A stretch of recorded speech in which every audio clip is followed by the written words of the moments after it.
ko'proq o'limni eslash kerak-da. O'limni eslansa, o'sha boylik ko'zga ko'rinmas ekan.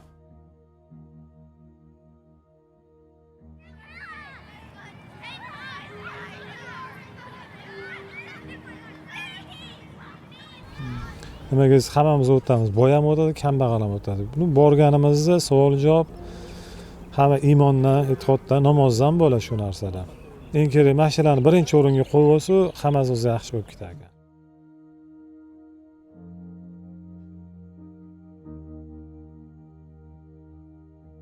Bu galgi suhbat mehmoni hayotlarida mazmun va xotirjamlik paydo bo'lishida asosiy omil bo'lgan namoz ahamiyati haqida o'z tajribalarini ulashadilar.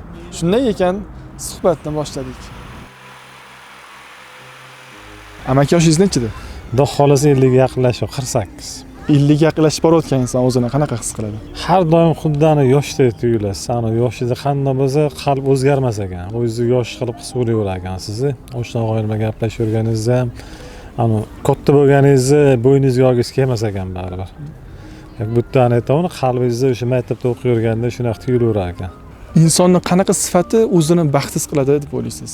U xud boymi, kambag'almi yoki nochormi, boshqami, lekin qalbida iymon bo'lsa, u hech narsadan o'sha kamman demaydi-da. Hamma narsaga shukr qilishni o'rganadi hayotda. Misol, boriga shukr qila oladi. Ham birovlarga aytganingiz mana hozir g'ayr deyapsiz-ku. Allohni tanigan odam menimcha g'ayrlikda ham kamroq bo'ladi. Nimaga desangiz, ko'proq o'limni eslash kerak-da. O'limni eslansa, o'sha boylik ko'zga ko'rinmas ekan. Nimaga hammamiz o'tamiz, boy ham o'tadi, kambag'al ham o'tadi. Buni borganimizda savol-javob hamma iymondan, e'tiqoddan, namozdan bo'ladi shu narsalar. Eng kerak mashinalarni birinchi o'ringa qo'yib olsa, hammasi o'zi yaxshi bo'lib ketar ekan. Yo'q, xotirjam bo'lib qolar ekansiz.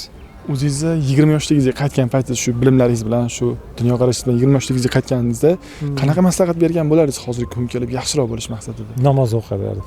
Vaqtini boshlash. Namoz o'qib vaqtladim. Biz ham sal kechroq o'qiganmiz, alhamdulillah deyman shunisiga ham. Benamoz o'tib ketmaganimizga ham shukr deymiz-da. Eng kerak shu ekan. Farzand tarbiyasida qanaqa turish kerak deb o'ylaysiz? Balki qattiqroq turgan yaxshi.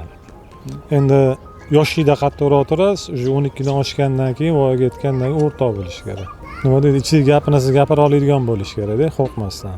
Insonni baxtli qiladigan amal nima deb o'ylaysiz? Qanaqa insonlar hayotda baxtli bo'ladi deb o'ylaysiz? Har doim birinchi o'rinda ibodatni o'rniga qo'ygan odam baxtli bo'la oladi. Nima beradi? Birinchi o'rinda shu ibodat insonga birinchi o'rinda xotirjamlik. Xotirjamlik beradi. O'zingizda xotirjam his qilasiz. Hamma narsa Allohdan berilishini o'zingiz bila olasiz shunda. Allohning o'z va'dasi bor-da. Ibodatingni qil, to'g'ri yo'lda yur, halol yo'lda yur. Rizqingdan men kafil degan joyi bor-da.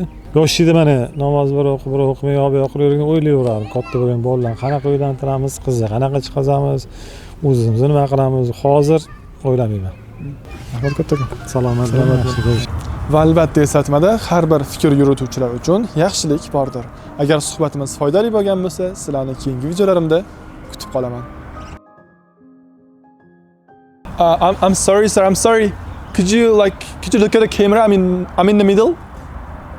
I'm in the middle. Like, it's okay. Seni qancha izladim tinmay. Sensizlikka. Demoqchilik.